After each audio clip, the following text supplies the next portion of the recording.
Fullness of love. అందుకనే love అంటే ఒక అర్థం చెప్తారు, షేరింగ్ అని, పంచుకుంటా. ప్రభు యొక్క ప్రేమను మనం పరిశీలిస్తే సఫరింగ్ ప్లస్ సాక్రిఫైస్ రెండు వారి జీవితంలో పుష్కలంగా ఉన్నాయి. దాన్ని పుడికి పుచ్చుకున్నారు దేవుని యొక్క కుమారుడుగా జన్మించిన డాక్టర్ వైఎస్ రాజశేఖర రెడ్డి గారు. నీటి మూలముగాను ఆత్మ మూలముగాను జన్మించిన వ్యక్తి దేవుని ప్రేమను పరిపూర్ణంగా చూపిస్తారు. ఇంగ్లీష్లో కొటేషన్ ఉంటుంది, compassion puts love in to the action. సానుభూతి అనేది ప్రేమను క్రియారూపంలోకి తీసుకొస్తుంది. ప్రేమను పెదవుల మీద పలకటం కాదు, కానీ వారు క్రియల్లో చూపించారు.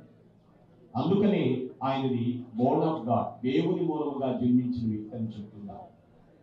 పిల్లగా గ్రహించాలి మనము దేవుని వాక్యము. ఈ ప్రేమ ఎప్పుడు కూడా సత్యం మీదనే ఆధారపడి ఉంటుందని.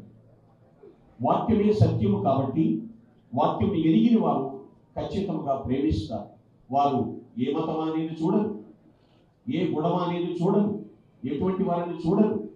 అందరినీ కలుపుకుపోయేటువంటి మనస్తత్వం, దట్ ఈస్ అగాపే, దైవ ప్రేమ. ప్రేమించాడు కాబట్టి ప్రభు అయినటువంటి క్రీస్తు వారు సిలువలో ప్రాణమిచ్చి అందరినీ పాప పునీతులుగా చేయడానికి ప్లాట్ఫామ్ సిద్ధం చేశారు ఆయన. ప్రియరా, దేవుని మూలంగా జన్మించిన వారిలో మొట్టమొదటి గుణలక్షణం ఏమిటంటే ఫుల్నెస్ ఆఫ్ లవ్, ప్రేమ యొక్క సంపూర్ణతను చూడగలుగుతారు. రెండవ విషయం అక్కడ ఉంది పిల్లరా, వారు తమ ఆజ్ఞలను నెరవేర్చువారు అంటున్నాడు. వాక్యపు నెరవేర్పు రెండవదిగా, ఆ యొక్క ఫుల్నెస్, ఆ యొక్క ఫుల్ఫిల్మెంట్ ఆఫ్ ద కమాండ్మెంట్స్, దేవుని వాక్యమును నెరవేర్చువారు. చాలా మంది బైబిల్ చదువుతూ ఉంటారు, వాక్యాలు చదువుకుంటూ ఉంటారు, కానీ దాన్ని నెరవేర్చిన వారి విషయంలో మాత్రము జన్మలో వారిని మర్చిపోలేదు. ఎందుకంటే నాకు తెలిసి నేను వాళ్ళ హిస్టరీ చూసినప్పుడు మహానేతగా జీవితంలో వాక్యమును పఠించేవారు, ధ్యానించేటువంటి వారు, దాన్ని నెరవేర్చేటువంటి వారు. అదే వారి కుటుంబం అంతటికి కూడా ఆయన నేర్పించారు. వారి సంతానం, ఇక్కడ ఉన్నటువంటి ఫ్యామిలీ మెంబర్స్ అందరూ కానివ్వండి, బ్లడ్ రిలేటివ్స్ కానివ్వండి, ఫ్రెండ్ సర్కిల్ కానివ్వండి, అధికారులు, శ్రేయోభిలాషులు, వారిలో గమనించినటువంటి విషయము దేవుని వాక్యము వారిలో నెరవేరుతుంది అనేటువంటి తత్వము వారిలో ఉంది. సో వాక్యపు నెరవేర్పు వారిలో ఉంది కూడా. ఎందుకంటే హృదయంతో ఎవరైతే దేవుని వాక్యాన్ని వింటారో వారితో ఖచ్చితంగా దేవుడు తన లేఖనం ద్వారా మాట్లాడతాడు. హృదయంతో వినే వారితో దేవుని లేఖనం ద్వారా మాట్లాడతాడని భక్తుడు డేవిడ్ రోపర్ గారు ఇలా చెప్తున్నారు. So we never live without the word of God. దైవ వాక్యం లేకుండా మనము జీవించలేము. వాక్యపు నెరవేర్పు ఆ నాయకుల యొక్క జీవితంలో మనం చూడగలుగుతాం. చాలా బుక్స్ ఉంటాయి, many books informs but only one transforms. చాలా పుస్తకాలు సమాచారాన్ని ఇస్తాయి, కానీ రాజశేఖర రెడ్డి గారి జీవితంలో బైబిల్ వారికి పూర్తి పరివర్తన తీసుకుని వచ్చి ఆ వాక్యమును వారు నెరవేర్చి ఉన్నారు. ఆలోచించాలి. One step forward in the word of God is worth yearly study about it. సంవత్సరాల తరబడి చదువుట కంటే ఆ వాక్య ప్రకారం ఒక అడుగు ముందుకేయటమే గొప్ప సంతృప్తినిస్తుంది. అది మేలైంది. సో వారు దేవుని మూలముగా జన్మించారు, దేవుని సంకల్పాన్ని నెరవేర్చారు అంటానికి రెండవ కారణం వాక్యపు నెరవేర్పు, fulfilment of the word of God. మూడవ లక్ష్యం ఏమిటంటే ఇక్కడ రాయబడినటువంటి మాట, వారు లోకాన్ని జయించుటకు ఏమిటట? విశ్వాసమే, ఫెయిత్, విశ్వాసం. గంభీరంగా ఉండేవారు. ఎందుకంటే God is with me, always is with me, he leads me, ఆయన నడిపిస్తుంది. ఆ ఫెయిత్ ఎక్కడా కూడా చెక్కు చెదరకుండా చూసుకునేవారు. అందుకనే దేవుని స్తుతిస్తూ ఆ మహానేతను స్మరిస్తూ ఉన్నాం. ఆయన భూమి మీదకి వచ్చి 76 వసంతాలు పూర్తయినప్పటికీ కూడా ఆ విశ్వాస ఛాయలు ఇంకను కూడా ప్రస్ఫుటంగా కనబడుతున్నాయి. అదేవిధంగా వారి సంతానంలో కూడా జగన్మోహన్ రెడ్డి గారి కుటుంబ విషయంలో, చంద్రబాబు గారి కుటుంబ విషయంలో, వారి రక్త సంబంధికుల కుటుంబ విషయంలో, ప్రతి ఒక్కరిలో కూడా ఆ ఫెయిత్ అలా స్టేబుల్గా కనబడుతుంది, విశ్వాసం. కారణం, నన్ను నడిపించింది భూమి మీదకి దేవుడు, నన్ను ఇలా నిలబెట్టింది ఆయనే జరిగించుకుంటారు. ఆ ఫెయిత్ చాలా ఇంపార్టెంట్. ఇక్కడ అదే రాయబడినటువంటి మాట, జయించడానికి కారణం నా విశ్వాసం. దేవుని పట్ల విశ్వాసం ఉన్నప్పుడండి, నేటి శ్రమల ఫలితం ఏమిటో మనకు తెలియనప్పటికీ మన ప్రయాణం మాత్రం ఎక్కడికో తెలుస్తుంది. దేవుని పట్ల విశ్వాసం ఉన్నవారు శ్రమలు ఏం చేస్తాయో తెలియదు, కానీ మన ప్రయాణం ఎక్కడికి తీసుకెళ్తుందో మాత్రం మనకు అర్థమవుతుంది.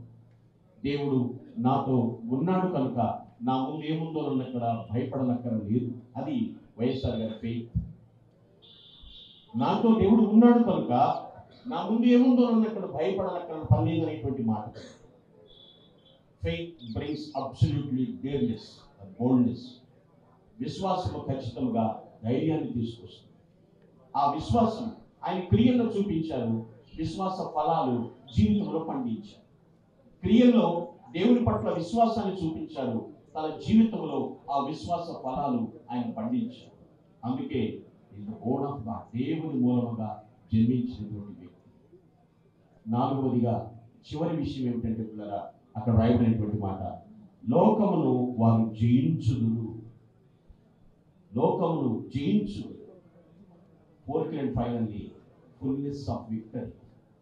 సంపూర్ణ విజయం. విజయంలో సంపూర్ణత ఉంది.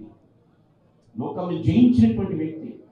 ఎందుకంటే విశ్వాసమే విజయం. విశ్వాసముతో పాటు విధేయత కూడా ఉంది. అది విజయానికి మరింత దగ్గరికి తీసుకొచ్చింది ఆయన. అపజయాలు ఎదుర్కొనేటువంటి మన జీవితంలో జయము దయచేవాడు మన ప్రభు. ఎస్, ఈ యొక్క ఓటమి కాదు పిల్లలు, ఆలోచించండి. అయ్యో నేను ఇక్కడ ఆగిపోయినది ఎప్పుడు కూడా లేదు. వారి యొక్క కుటుంబంలో కూడా నేను చూస్తున్నాను. ఎస్, జయమిచ్చువాడు దేవుడు. యేసుక్రీస్తు ప్రభు వారు కూడా చెప్తూ ఉన్నారు, ఆ శిలువ శ్రమలు అనుభవిస్తున్నారు.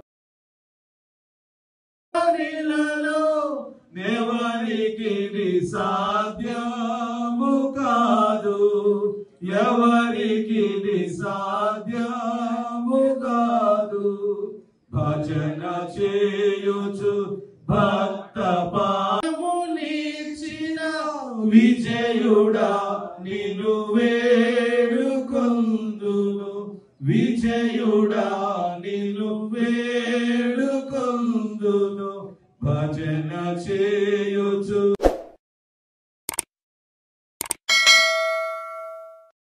Hi friends, thank you for watching this video. ఈ వీడియో కనుక మీకు నచ్చినట్లయితే దయచేసి లైక్ చేయండి, షేర్ చేయండి. ముఖ్యంగా మా ఛానల్ 24/7 న్యూస్ టీవీని సబ్స్క్రైబ్ చేసుకోండి. ఆ తర్వాత మీ విలువైన అభిప్రాయాల్ని, మార్పులు, చేర్పులు, కావాల్సిన వీడియో ఏమన్నా ఉంటే మన వీడియో కింద కామెంట్ సెక్షన్లో కామెంట్ రూపంలో తెలియజేయండి. నమస్కారం, సాయిదంచిక మాట్లాడుతున్నాను. ప్లీజ్ సబ్స్క్రైబ్, షేర్, లైక్ చేయండి 24/7 టీవీ ఛానల్. హాయ్ నమస్తే, నేను మీ Sonia Akula. Please subscribe to 24/7 news TV. Hi అండి, అందరికీ నమస్తే. నేను Mankota Prasad. Please do subscribe 24/7 news TV. Political, entertainment and infotainment updates కోసం like, share, subscribe 24/7 news TV.